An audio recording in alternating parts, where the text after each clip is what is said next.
This is Optimal Living Daily, episode 1299, the number one reason people fail at 30-day challenges by Steve Pavlina of stevepavlina.com. And I'm Justin Malik, your personal narrator, reading to you every day, including holidays. Today's post comes from Steve Pavlina about 30-day challenges, which is very fitting since I recently started 30-day challenges for you, or for people on my weekly newsletter email list at oldpodcast.com. This month's challenge is random acts of kindness that just started. Steve has some good tips of sticking with it.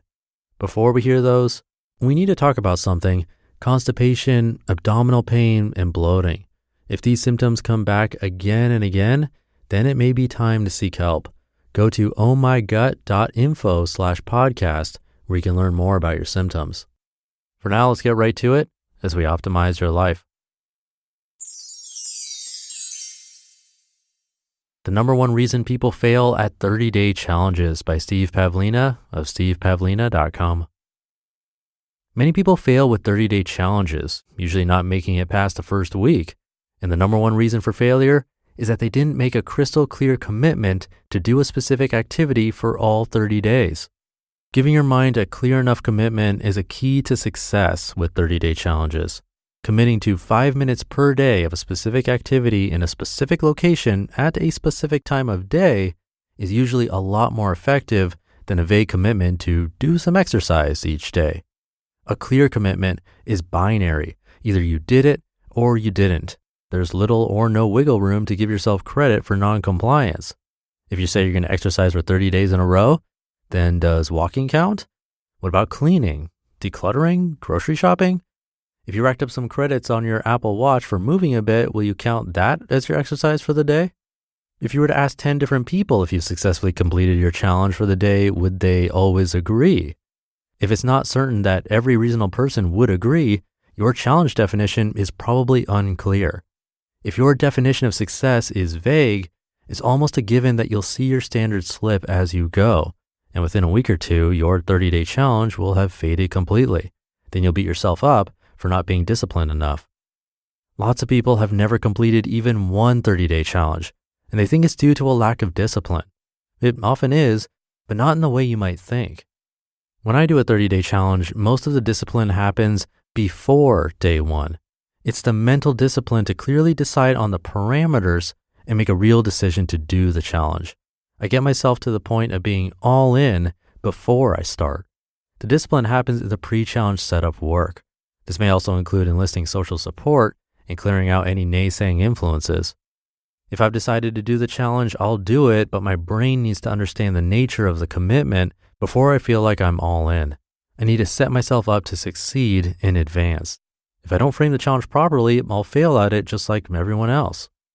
I also understand the long-term importance of nailing these challenges. If I get good at them, I can leverage these challenges to kick off many new explorations or build new skills, create new habits, and more.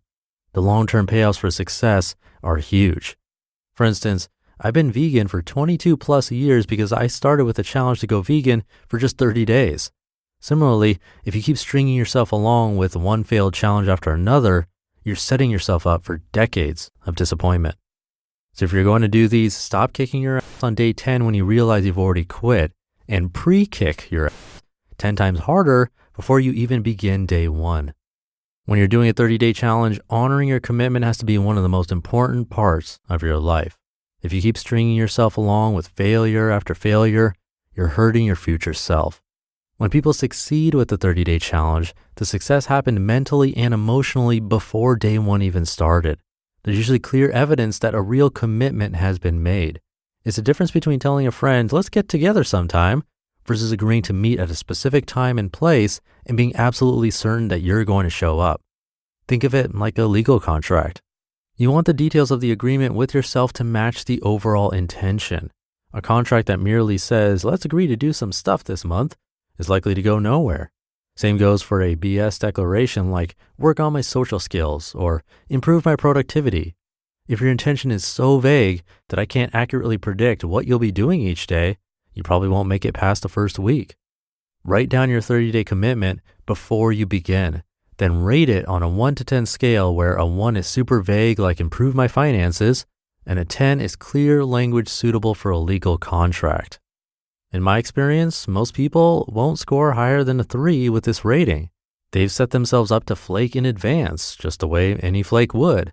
Let's get together sometime. Sure, let's do that. At least 80% of success with the 30-day challenge happens before day 1. Did you fully commit to a clear and specific activity? Was it defined well enough that a lawyer would approve of the clarity and specificity? Sometimes I need to play it safe when a challenge can be risky, and I give myself an out if I think I need it. I did that with the water fasting challenge. I didn't feel safe to 100% commit to many days with no food, so I made a list of potential problems to familiarize myself with the danger signs, and I gave myself room to quit if I perceived that my health was at risk. I had no significant problems though and ended up doing it for 40 days. A legal contract can have these kinds of exemptions too, so it's fine to practice risk management when there are practical risks to consider. When you gain enough experience with these challenges and you can trust that your internal standards will be high enough, you can sometimes use a more vague definition and get away with it. But even so, it's still usually better to be specific. Think of your contract with yourself as the floor, not the ceiling, of what you're going to do. You can always outperform the specs of a contract, but when you have a rough day, you may sometimes do only the minimum, so make sure that minimum is good enough to satisfy you and get some decent results. You can do more when you're feeling up to it. Whenever you attempt to make a change in your life patterns, some part of your brain is going to resist. It expects the old patterns to continue, and it freaks out a bit when the input changes. That's normal. But you'd better be aware of the existence of this part of yourself, and you need to intelligently compensate for it. A good way to do that is with a clear commitment that's fully understood. This helps your brain get into sync with the new expectations before you begin. If those expectations are fuzzy, your brain won't successfully get past this freak out period, and it will use whatever wiggle room you permit it to pull back to your old reality, even if that reality wasn't serving you well. When you fail at a 30-day challenge, there's a reason for it. For most people, that reason for failure could have been spotted at the start of day 1, the lack of a clear and committed decision. They flaked on the challenge before it even started, and there's little chance of making it past the first week. They didn't do what it took to succeed in advance. Actually doing a 30-day challenge tends to be very rewarding, motivating, and fun if you set it up correctly. The discipline required to complete such a challenge isn't as much as it seems, again, if you've set it up correctly. My favorite 30-day challenges have been those that introduced me to new modes of living. They expanded my possibility space.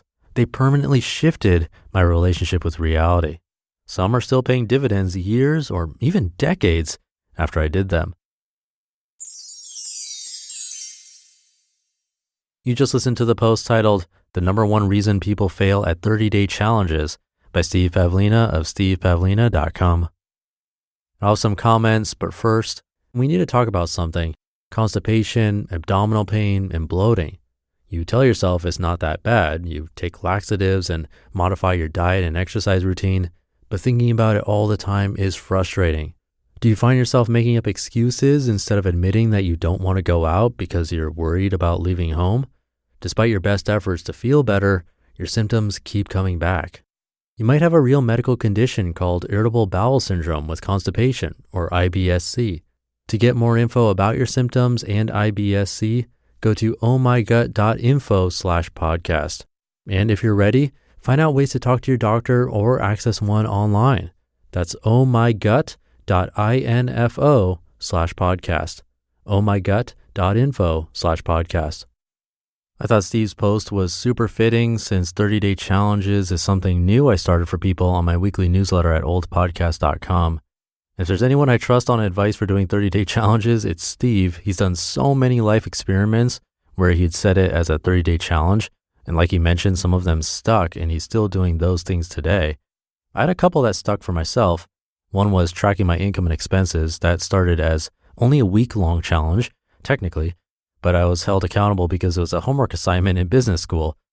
But I liked the idea of that so much after that week that I kept doing it for a month, then 6 months, and I'm still doing it almost 10 years later.